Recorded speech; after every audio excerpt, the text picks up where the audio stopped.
یہ آم بری طرح گل گیا ہے، اس میں سے بدبو آ رہی ہے، مگر میں نے یہی آم کھانا ہے۔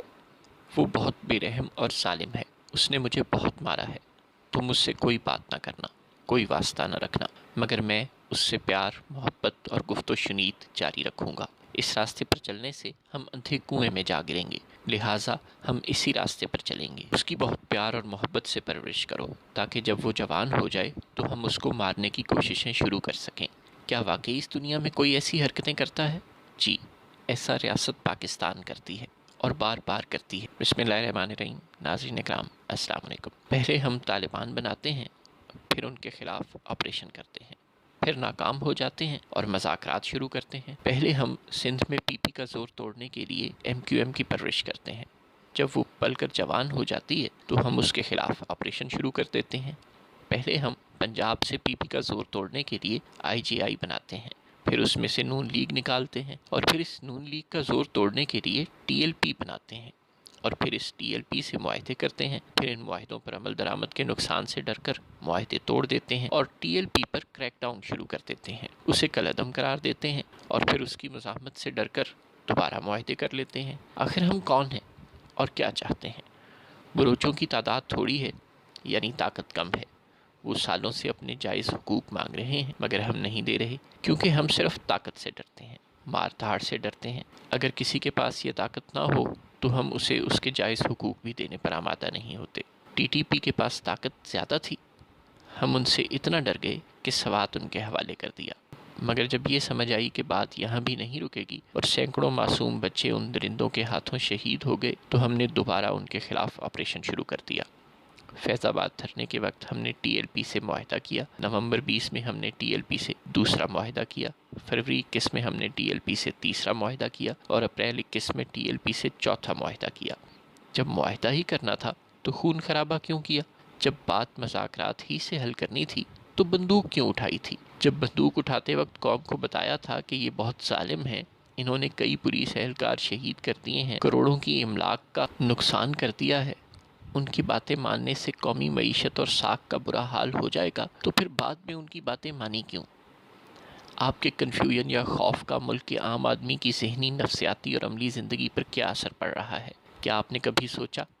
کیا آپ کے ٹی ایل پی سے معاہدے پی ڈی ایم، بالخصوص مولانا فضل الرحمان اور مریم بی بی کے لیے اس بات کی یقین دہانی نہیں کہ کل اگر وہ بھی لانگ مارچ شروع کر دیں تو کچھ نہ کچھ تو ان کے ہاتھ بھی ضرور آ ہی جائے گا؟ مرکز نہیں تو پنجاب سے ہی، اور پنجاب نہیں تو مرکز سے ہی۔ انڈیا میں کسان مہینوں سے پورے ملک میں سراپا احتجاج ہیں۔ شہریت کے رجسٹر سے متعلق قوانین کی تبدیلی پر اقلیتیں اور ان کی حمایتی لبرل اکثریت مدت دراز سے سراپا احتجاج ہے۔ دہلی کی سڑکوں پر ان گنت ٹریکٹر مارچ ہو گئے، نہ حکومت گری، نہ جمہوریت کو کوئی خطرہ لاحق ہوا، نہ تھوک کے حساب سے غداری کے فتوے بٹے، نہ حکومت نے اپنا موقف بدلا، نہ مظاہرین پیچھے ہٹے، مگر ملک پھر بھی چل رہا ہے۔ یورپ میں بالعموم اور فرانس میں بالخصوص پیلی جیکٹ والوں نے مظاہرے کر کر کے ماہو سال گزار دیے، مگر نہ ان مظاہرین کے ملکوں کی قومی سلامتیوں کو خطرہ لاحق ہوا، نہ جمہوریتوں کو۔ جارج فلائیڈ کی ہلاکت کے بعد سے آج تک امریکہ میں سیاہ فاموں کے وسیع پیمانے پر احتجاجوں کا سلسلہ جاری ہے، مگر امریکہ کی قومی سلامتی ہنوز خطرے میں نہیں آئی۔ تو پھر کیا واقعی ہم بنانا ریپبلک ہیں جو ایک معمولی دھکے سے ڈر جاتے ہیں؟ اگر ڈرنا ہی ہوتا ہے تو پھر پہلے اکڑتے کیوں ہیں؟ جب برداشت کرنے کا دم نہیں تو خون خرابے کی نوبت ہی کیوں آنے دیتے ہیں؟ معاملات خراب کر کے پھر ٹھیک کرنے کیوں نکلتے ہیں؟ عاطف میاں کی اکنامک کونسل میں تقرری کے وقت پہلے ریاست نے ہمیں بتایا کہ وہ اپنے فیصلے خود کرے گی، پریشر گروپس کو نہیں کرنے دے گی، مگر جب پریشر گروپس نے ذرا سا پریشر ڈالا تو ریاست نے ملک و قوم کے وسیع تر مفاد میں پریشر قبول کر لیا۔ جب اس بار یہ معاملہ شروع ہوا تو بتایا گیا کہ چونکہ اسٹیٹ اور ڈیپ اسٹیٹ ایک ہی صفحے پر ہیں، چنانچہ اب کی بار اسٹیٹ کو پریشر گروپ سے دبنے کی ضرورت نہیں، کیونکہ معاملہ اگر طول پکڑ گیا تو بھی ڈیپ اسٹیٹ اپنا وزن پریشر گروپ کے پلڑے میں نہیں ڈالے گی، اور چونکہ جمہوریت مطلب حکومت کو کوئی خطرہ نہیں، لہٰذا حکومت ڈٹی رہے گی۔